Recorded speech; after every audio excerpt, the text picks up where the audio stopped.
Thank you, Madam President, Madam Executive Vice President, Commissioner, colleagues.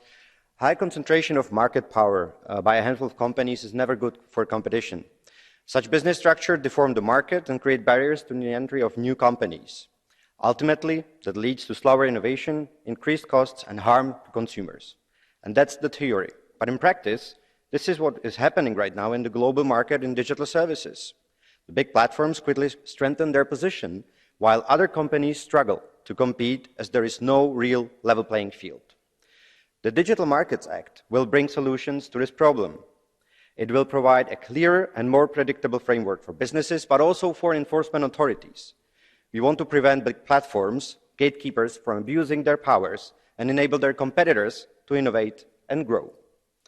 DMA does not aim to target a couple of business groups with heavy restrictions, but it sets out the rules needed for the respect of basic principles such as fair competition and consumer protection. In the LIBE Committee, we mainly dealt with preservation of high level of protection of users' rights, especially with regards to data privacy. Data is critical. This is what it gives power to companies. We need to ensure that anything that happens to Europeans' personal data fully complies with the General Data Protection Regulation, and we must also make sure not to create loopholes circumventing it.